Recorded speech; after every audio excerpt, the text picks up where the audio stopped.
अयोध्या के चक्रवर्ती सम्राट महाराज दिलीप बड़े ही धर्मपरायण, गुणवान, बुद्धिमान और धनवान थे। उनके राज्य में वैभव की कोई कमी नहीं थी। यदि कोई कमी थी तो वह यह थी कि उनके कोई संतान नहीं थी। सभी उपाय करने के बाद भी जब कोई सफलता नहीं मिली तो राजा दिलीप अपनी पत्नी सुदक्षिणा को लेकर महर्षि वशिष्ठ के आश्रम संतान प्राप्ति का आशीर्वाद प्राप्त करने पहुँचे। महर्षि वशिष्ठ ने राजा का आतिथ्य सत्कार किया और आने का प्रयोजन पूछा तो राजा ने अपने निसंतान होने की बात बताई।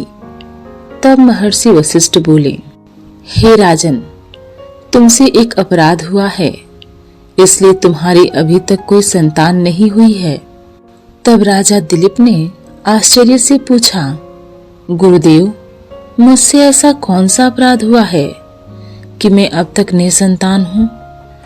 कृपा करके मुझे बताइए। महर्षि वशिष्ठ बोले, राजन, एक बार की बात है, जब तुम देवताओं की एक युद्ध में सहायता करके लौट रहे थे, तब रास्ते में एक विशाल वट वृक्ष के नीचे देवताओं को भोग और मोक्ष देने वाली कामधेनु विश्राम कर रही थी और उनकी सहचरी गौमाताएं निकट ही चल रही थी। तुम्हारा अपराध यह है कि तुमने शीघ्रतावश अपना विमान रोककर उन्हें प्रणाम नहीं किया, जबकि राजन यदि रास्ते में कहीं भी गोवंश दिखे तो दाईं ओर होकर राह देते हुए उन्हें प्रणाम करना चाहिए। लेकिन फिर भी तुमने गौवंश का अपमान और गुरु आज्ञा का उल्लंघन किया है। इसलिए राजन, तुम्हारे घर में अभी तक कोई संतान नहीं हुई। महर्षि वशिष्ठ की बात सुनकर राजा दिलीप बड़े दुखी हुए। आंखों में अश्रु लेकर और विनम्रता पूर्वक हाथ जोड़कर राजा दिलीप गुरु वशिष्ठ से प्रार्थना करने लगे, गुरुदेव, मैं मानता हूँ कि मुझसे अपराध हुआ है, किंतु अब इसका कोई तो उपाय होगा। तब महर्षि वशिष्ठ बोले, एक उपाय है राजन। ये मेरी गाय नंदिनी है, जो कामधेनु की ही पुत्री है। इसे ले जाओ और इसके संतुष्ट होने तक दोनों पति पत्नी इसकी सेवा करो और इसी के दुग्ध का सेवन करो। जब यह संतुष्ट होगी तो तुम्हें पुत्र रत्न की प्राप्ति होगी। ऐसा आशीर्वाद देकर महर्षि वशिष्ठ ने राजा दिलीप को विदा किया। अब राजा दिलीप प्राण प्राण से नंदिनी की सेवा में लग गए। जब नंदिनी चलती तो वह भी उसी के साथ साथ चलते। जब वह रुक जाती तो वह भी रुक जाते। नंदिनी के बैठने पर ही राजा दिलीप बैठते और उसके जल पीने पर ही जल पीते। संध्या के समय जब नंदिनी आश्रम को लौटती तो उसके साथ ही लौट आते। महारानी सुदक्षिणा उस गौ की सुबह शाम पूजा करती थी। इस तरह से महाराज दिलीप ने लगातार 1 महीने तक नंदिनी की सेवा की। जिस दिन महाराज को नंदिनी की सेवा करते हुए 1 महीना पूरा हो रहा था, उसी दिन महाराज वन में कुछ सुंदर पुष्पों को देखने लगे और इतने में नंदिनी आगे बढ़ती चली गई। 2-4 क्षणों में ही उस गाय के रंभाने की बड़ी करुण आवाज सुनाई पड़ी।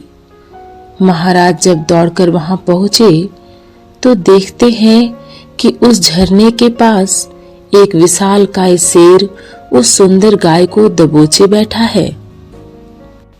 शेर को मारकर गाय को छुड़ाने के लिए राजा दिलीप ने धनुष उठाया और तरकस से वाण निकालने लगे तो उनका हाथ तरकस से ही चिपक गया।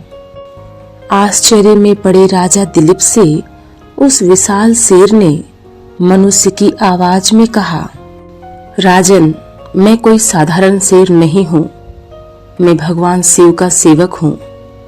अब आप लौट जाइए, मैं भूखा हूँ, मैं इसे खाकर अपनी भूख मिटाऊंगा। कोई उपाय न देख राजा दिलीप ने सिंह से प्रार्थना की, हे वनराज, कृपा करके नंदिनी को छोड़ दीजिए। यह मेरे गुरु वशिष्ठ की सबसे प्रिय गाय है। मैं आपके भोजन की अन्य व्यवस्था कर दूंगा। तो सिंह बोला, नहीं राजन, यह गाय मेरा भोजन है, अतः मैं इसे नहीं छोड़ूंगा। इसके बदले तुम अपने गुरु को सहस्त्रों गाय दे सकते हो। बिल्कुल निर्बल होते हुए राजा दिलीप बोले, हे वनराज, आप इसके बदले मुझे खा लो, लेकिन मेरे गुरु की गाय नंदिनी को छोड़ दो। तब सिंह बोला, यदि तुम्हें प्राणों का मोह नहीं है तो इसके बदले स्वयं को प्रस्तुत करो, मैं इसे अभी छोड़ दूंगा। कोई उपाय न देख राजा दिलीप ने सिंह का प्रस्ताव स्वीकार कर लिया और स्वयं सिंह का आहार बनने के लिए तैयार हो गए। सिंह ने नंदिनी गाय को छोड़ दिया और राजा को खाने के लिए उसकी ओर झपटा, लेकिन अगले ही पल वह सिंह हवा में गायब हो गया। तब अचानक नंदिनी गाय बोली, उठो राजन, यह मायाजाल मैंने ही आपकी परीक्षा लेने के लिए रचा था। जाओ राजन, तुम दोनों दंपति ने मेरे दुग्ध का निर्वाह किया है, अतः तुम्हें एक गुणवान, बलवान और बुद्धिमान पुत्र की प्राप्ति होगी। इतना कहकर नंदिनी अंतर्ध्यान हो गई।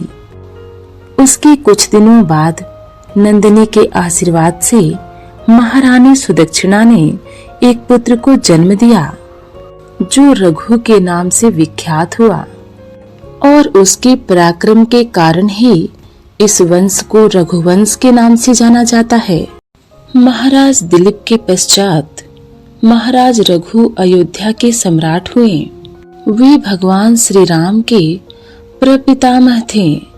उनके नाम से ही उनके वंश के क्षत्रिय रघुवंशी कहे जाते हैं। एक बार महाराज रघु ने एक बड़ा भारी यज्ञ किया। जब यज्ञ पूरा हो गया तब महाराज ने ब्राह्मणों तथा दीन दुखियों को अपना सारा धन दान कर दिया। महाराज इतने बड़े दानी थे कि उन्होंने अपने आभूषण, सुंदर वस्त्र और बर्तन तक दान कर दिए। महाराज के पास साधारण वस्त्र रह गए। वे मिट्टी के बर्तनों से काम चलाने लगे। यज्ञ में जब महाराज रघु सर्वस्व दान कर चुके, तब उनके पास वर्तंतु ऋषि के शिष्य कौत्स नाम के एक ब्राह्मण कुमार आए। महाराज ने उनको प्रणाम किया, आसन पर बैठाया और मिट्टी के गुड़वे से उनके पैर धोए। स्वागत सत्कार हो जाने पर महाराज ने पूछा, आप मेरे पास कैसे पधारे हैं? मैं क्या सेवा करूं? कौत्स ने कहा, महाराज, मैं आया तो किसी काम से ही था, किंतु आपने तो सर्वस्व दान कर दिया है। मैं आप जैसे महादानी उदार पुरुष को संकोच में नहीं डालूंगा। महाराज रघु ने नम्रता से प्रार्थना की, आप अपने आने का उद्देश्य तो बता दें। कौत्स ने बताया कि उनका अध्ययन पूरा हो गया है। अपने गुरुदेव के आश्रम से घर जाने से पहले गुरुदेव से उन्होंने गुरु दक्षिणा मांगने की प्रार्थना की। गुरुदेव ने बड़े स्नेह से कहा, बेटा, तूने यहाँ रहकर जो मेरी सेवा की है उससे समझ में बहुत प्रसन्न हूँ। मेरी गुरुदक्षिणा तो हो गई, तू संकोच मत कर, प्रसन्नता से घर जा। लेकिन कौत्स ने जब गुरु दक्षिणा देने का हठ किया तब गुरुदेव को कुछ क्रोध आ गया। वे बोले, तूने मुझसे 14 विद्याएं पढ़ी है, अतः प्रत्येक विद्या के लिए 1 करोड़ सोने की मोहरें लाकर दे। गुरु दक्षिणा के लिए 14 करोड़ सोने की मोहरें लेने कौत्स अयोध्या आए थे। महाराज ने कौत्स की बात सुनकर कहा, जैसे आपने यहाँ तक आने की कृपा की है, वैसे ही मुझ पर थोड़ी सी कृपा और करें।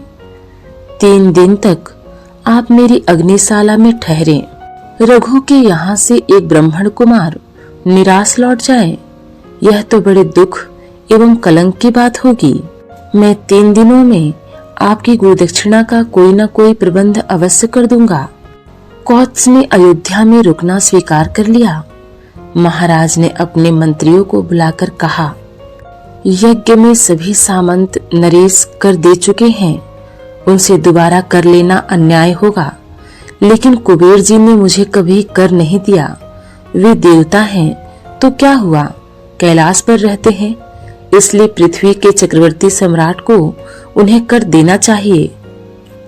मेरे सब अस्त्र शस्त्र मेरे रथ में रखवा दो। मैं कल सवेरे कुबेर पर चढ़ाई करूंगा। आज रात को मैं उसी रथ में सोऊंगा।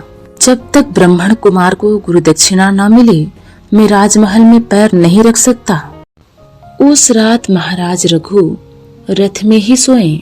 लेकिन बड़े सवेरे उनका कोषाध्यक्ष उनके पास दौड़ा आया और कहने लगा, महाराज, खजाने का घर सोने की मोहरों से ऊपर तक भरा पड़ा है। रात में उसमें सोने की मोहरों की वर्षा हुई है।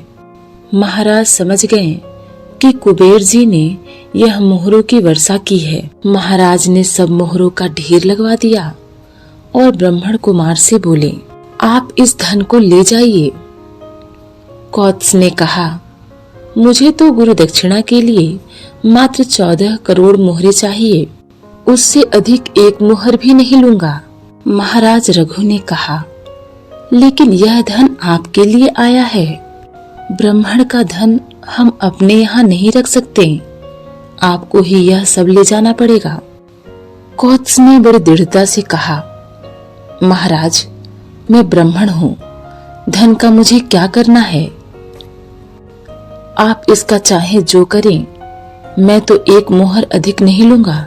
ब्राह्मण कुमार 14 करोड़ मोहरे लेकर चले गए। शेष मोहरे महाराज रघु ने दूसरे ब्राह्मणों को दान कर दिया।